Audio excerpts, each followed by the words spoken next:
Ya, baik. Assalamualaikum warahmatullahi wabarakatuh. Perkenalkan, saya Reni Imriani.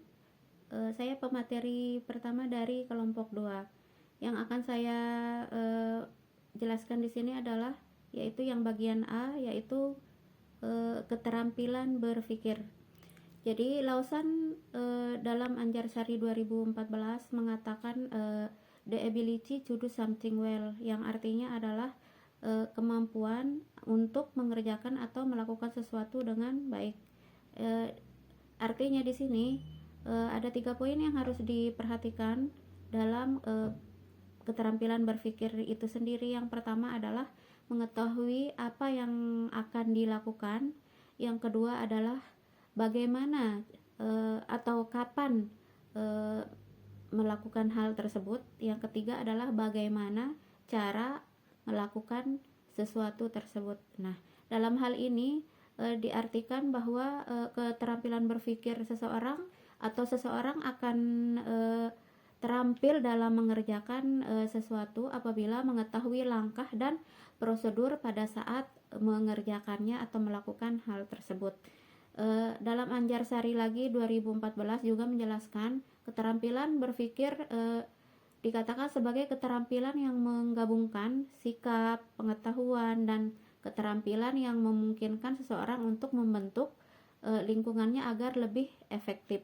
Nah, dalam proses pembelajarannya sendiri, keterampilan berpikir merupakan kegiatan yang terorganisasi untuk mengidentifikasi proses atau mental siswa dalam melakukan perencanaan, mendeskripsikan serta evaluasi proses berpikir dan belajar. Nah, jadi kesimpulannya adalah keterampilan berpikir dikatakan sebagai keterampilan yang melibatkan aktivitas mental dalam memilih teknik atau cara yang tepat guna memperoleh pengetahuan, memecahkan dan menyelesaikan adanya suatu masalah. Nah, itu aja saja pemaparan materi dari saya dan akan dilanjutkan oleh teman kami. Sekian, wassalamualaikum warahmatullahi wabarakatuh. Assalamualaikum warahmatullahi wabarakatuh. Saya Yuliana Ambarita sebagai pemateri yang kedua. Materinya yaitu keterampilan berpikir tingkat rendah, di mana keterampilan ini merupakan fondasi penting untuk membantu anak memahami dan memproses informasi dasar sebelum mereka mampu mengembangkan keterampilan berpikir tingkat tinggi seperti analisis, evaluasi, dan kreasi. Keterampilan tingkat rendah ini masih berada pada tahap mengingat, memahami, dan menerapkan. Mengingat di sini itu kemampuan untuk mengenali atau mengulang kembali informasi yang telah didapat sebelumnya. Misalnya guru menunjukkan berbagai gambar hewan seperti gajah, singa, jerapah, dan yang lain-lain. Anak-anak diminta untuk menyebutkan nama-nama hewan tersebut ketika gambar tersebut ditampilkan kembali. Yang kedua, memahami. Nah, memahami di sini adalah kemampuan untuk menjelaskan atau menguraikan informasi yang telah didapat. Misalnya, kita menunjukkan berbagai macam benda. Salah satunya di gambar itu adalah gambar sikat gigi. Kemudian kita bertanya kepada anak-anak apa yang kita lakukan dengan sikat gigi tersebut. Kemudian anak-anak menjawab untuk menggosok gigi misalnya. Terus yang terakhir adalah menerapkan. Menerapkan di sini adalah kemampuan untuk menggunakan informasi atau pengetahuan yang telah didapat. Nah, misalnya kita memberikan anak-anak gambar, misalnya gambar hewan, kata misalnya kita menyuruh anak-anak menggambar mewarnai gambar tersebut menggunakan warna hijau. Kemudian anak-anak mewarnai gambar tersebut dengan krayon warna hijau. Sekian, Assalamualaikum warahmatullahi wabarakatuh. Assalamualaikum warahmatullahi wabarakatuh. Perkenalkan, saya Dayatun Hafiza. Nah, di sini saya mendapatkan bagian C, yaitu keterampilan berpikir tingkat tinggi. Di mana keterampilan berpikir tingkat tinggi ini menurut taksonomi Bloom yaitu proses pembelajaran yang di dalamnya meliputi kemampuan memecahkan masalah, berpikir kritis, berpikir kreatif, kemampuan berargumen, dan kemampuan mengambil keputusan. Tingkatan ini terjadi ketika seseorang mengambil informasi baru, menyimpan dalam memori yang saling terkait, melakukan pengaturan ulang, dan memperluas informasi untuk mencapai tujuan atau menemukan kemungkinan jawaban dalam situasi membingungkan.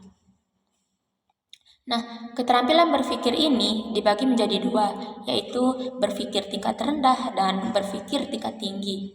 Di mana berpikir tingkat rendah itu yaitu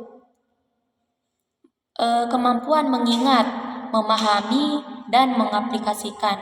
Nah, maksudnya apa? Nah, contohnya masker ya. Ini kan masker. Nah, kita tahu namanya dan kita tahu kegunaannya maupun kita tahu cara penggunaannya. Nah, itu termasuk ke berpikir tingkat rendah.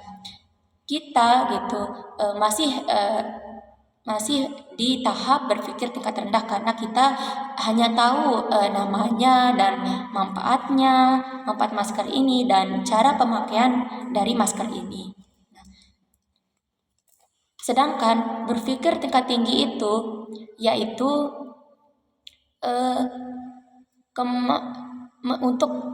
yaitu kemampuan menganalisis, mengevaluasi, dan mencipta. Nah, maksudnya apa? Nah, kita tahu gitu, kita udah tahu ini masker, manfaatnya dan kegunaannya. Nah, kalau berpikir tingkat tinggi itu kita bisa menciptakan masker ini. Itu termasuk dari berpikir tingkat tinggi, menciptakan dan menganalisis. Kita menganalisis dan juga bisa kita perbarui dari masker itu. Mungkin bentuknya akan lebih bagus ke depannya. Awalnya bentuknya biasa-biasa dan selanjutnya bisa dibuat dengan bentuk yang ini, pembaruan gitu. Nah, mungkin hanya itu yang bisa saya sampaikan. Kurang lebihnya saya mohon maaf. Wallahul muwaffiq ila aqwamit thoriq. Wassalamualaikum warahmatullahi wabarakatuh. Dan akan dilanjutkan oleh rekan-rekan selanjutnya. Assalamualaikum warahmatullahi wabarakatuh. Perkenalkan, saya atas nama Usatunisa. Di sini saya akan melanjutkan bagian yang kedua, yaitu konsep pembelajaran STEM. Yang ke A, apa dan mengapa STEM? Pembelajaran dengan berbasis STEM menjadi terobosan bagi dunia pendidikan yang mengedepankan sains dan teknologi, di mana dengan STEM siswa diajak berpikir komprehensif dengan pola pemecahan masalah yang dilandasi 5 aspek yang bertujuan mengajarkan siswa agar mampu berpikir kritis serta memiliki teknik dan desain untuk memecahkan masalah. STEM sebagai pendekatan dalam pembelajaran juga menjawab tantangan abad ke-21, yaitu tuntutan bagi manusia untuk memiliki keterampilan, teknologi, dan informasi, belajar dan melakukan inovasi, memiliki karir, memiliki keterampilan teknologi dan informasi, belajar melakukan inovasi, memiliki karir di tingkat global dengan tetap memiliki karakter dalam rangka memenuhi tingginya kebutuhan terkait produk yang berbasis sains dan teknologi. Kegiatan pembelajaran yang sesuai yang dilakukan dengan menggunakan pendekatan STEM adalah pembelajaran berbasis proyek. STEM menstimulasi keingintahuan dan motivasi anak mengenai keterampilan berpikir tingkat tinggi yang meliputi pemecahan masalah, kerjasama, pembelajaran mandiri, pembelajaran berbasis tantangan, dan penelitian. Yakman mengungkapkan bahwa pembelajaran menggunakan pendekatan STEM mendukung pembelajaran kontekstual. Siswa diajak memahami fenomena yang terjadi dekat dan mendorong siswa untuk mengeksplorasi seluruh kemampuan yang dimilikinya dengan caranya sendiri. STEM memunculkan karakteristik karya yang berbeda dan tidak terduga siswa baik secara individu maupun dalam kelompok, termasuk bagaimana siswa berkolaborasi, bekerja sama, dan berkomunikasi. Hanya itu yang dapat saya sampaikan. Sekian. Assalamualaikum warahmatullahi wabarakatuh. Assalamualaikum warahmatullahi wabarakatuh. Perkenalkan, saya Sumiaton. Nah, di sini saya akan melanjutkan poin yang B, yaitu pembelajaran STEM di PAUD. Sesungguhnya, STEM menjadi sarana untuk memenuhi rasa ingin tahu terhadap segala sesuatu yang ada di sekitar anak, yang memberikan anak kesempatan untuk melakukan eksplorasi, menyelidiki, melakukan eksperimen, tentu dengan kegiatan bermain, sesuai dengan tahap perkembangan anak. Semua ini tentunya dilakukan dengan dukungan guru, dengan cara menstimulasi anak dengan kemampuan berpikir, sehingga anak mampu menemukan jawaban atas setiap pertanyaan atau masalah-masalah yang muncul.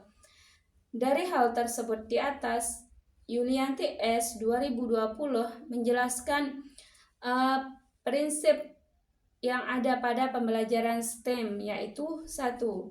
Belajar melalui bermain atau play-based learning.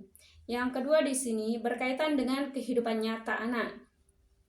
Dan yang ketiga berbasis pembelajaran inquiry based learning, yang mendorong anak untuk melakukan upaya untuk memenuhi rasa ingin tahunya dengan berbagai cara.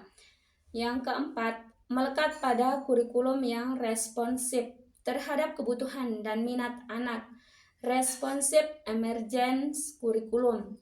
Yang kelima, potensi mengintegrasikan 4 atau 5 bidang. Yang pertama di sini bidang sains, teknologi, engineering, arts, dan matematika. Itu dilakukan pada setiap aktivitas keseharian anak. Yang keenam di sini komunikasi guru. Komunikasi guru dan anak yang mengaktifkan keterampilan berpikir tingkat tinggi atau HOTS. Yang ketujuh, kegiatan pembelajaran memungkinkan dilanjutkan sampai anak menemukan solusi sehingga menghasilkan proses dan produk yang inovatif. Tujuan pembelajaran STEM bagi anak usia dini adalah memberikan pengalaman yang menyenangkan, menginteraksi baik dengan teman seusia maupun orang dewasa dengan menyenangkan. Itu yang sangat dibutuhkan. Menurut Yulianti S. 2020, bagi anak usia dini, pengalaman yang menyenangkan adalah saat mereka memiliki kesempatan untuk 1. Ingin tahu dan menjelajahi dunianya. Yang kedua, bertanya apa, mengapa, dan bagaimana. Yang ketiga, mencari tahu bagaimana sesuatu itu terjadi atau bekerja. Yang keempat di sini menggunakan peralatan atau memenuhi rasa ingin tahunya, lost part ya. Yang selanjutnya di sini bermain dan berlatih. Yang terakhir di sini bereksplorasi, bereksperimen. Anak itu ingin mencoba dan mengkaji sesuatu yang baru. Itulah dunia anak-anak. Baiklah, akan dilanjutkan oleh pemateri selanjutnya. Assalamualaikum warahmatullahi wabarakatuh. Assalamualaikum warahmatullahi wabarakatuh. Perkenalkan, saya atas nama Hulaimi. Nah, di sini saya mendapat bagian yang kecil, yaitu stimulasi pembelajaran STEM berbasis HOTS atau High Order Thinking Skill. Nah, yang pertama di sini STEM berbasis HOTS. Mengembangkan HOTS dalam pembelajaran perlu didukung oleh sistem pembelajaran yang dapat mengakomodasi pesatnya teknologi seiring perkembangan zaman yang terjadi. Tuntunan ini menjadi dasar yang kuat agar dunia pendidikan melakukan perubahan dalam strategi pembelajaran. Bentuk perubahan yang dilakukan adalah penerapan model pembelajaran menggunakan pendekatan STEM, di mana siswa diajak untuk belajar berproses melalui kegiatan mengamati, bermain, mengenali pola, dan berlatih keterampilan berpikir kreatif. Dalam pembelajaran STEM, siswa dilatih berani menyampaikan ekspresi diri dalam bentuk kritikan maupun pendapat, agar dapat meningkatkan keterampilan komunikasi verbal dan non-verbal. Wujud nyata aplikasi STEM berbasis HOTS adalah saat guru memberikan pertanyaan kepada anak. STEM sangat dipengaruhi dengan kemampuan guru untuk bertanya, karena inilah yang akan memancing pemikiran anak agar berkembang. Bagian yang ke-B yaitu aplikasi pembelajaran STEM berbasis HOTS. Pembelajaran STEM dapat dilakukan di sekolah, di rumah, dan dimanapun anak berada, karena prosesnya terjadi dalam kegiatan sehari-hari. Saat berada di rumah, anak bisa melakukan pembelajaran STEM bersama orang tua atau orang dewasa di dekatnya. Aktivitas sekolah yang berubah pelaksanaannya menjadi di rumah menuntut orang tua mampu memberikan dukungan kepada anak dengan terlibat aktif mendorong anak untuk bertanya, melakukan aktivitas bersama anak, mengarahkan anak untuk berpikir kreatif, mendorong dan memberikan kesempatan anak menyelesaikan masalah yang ditemui, mendorong anak melakukan eksplorasi, menguji solusi, dan menemukan cara baru dengan setiap tugas yang diberikan guru. Keterampilan berpikir tingkat tinggi atau HOTS terstimulasi saat guru melakukan proses bertanya guna memancing pemikiran anak tentang topik yang diberikan. Interaksi inilah yang akan menumbuhkan cara berpikir kreatif dan memecahkan masalah pada anak. Berikut ini adalah salah satu contoh pelaksanaan STEM dengan stimulasi HOTS dalam pembelajaran di PAUD. Sebagai kegiatan yang menjadi awal pembelajaran, anak dibacakan cerita yang akan membangkitkan partisipasi anak. Kemudian memberikan tantangan dengan guru sebagai fasilitator yang menstimulasi anak untuk STEM dalam cara berpikirnya. Membacakan cerita pada anak memberikan konteks, menghadirkan pengalaman bermain melalui kegiatan belajar yang interaktif yang melibatkan partisipasi aktif anak. Sekian pemaparan dari saya. Assalamualaikum warahmatullahi wabarakatuh.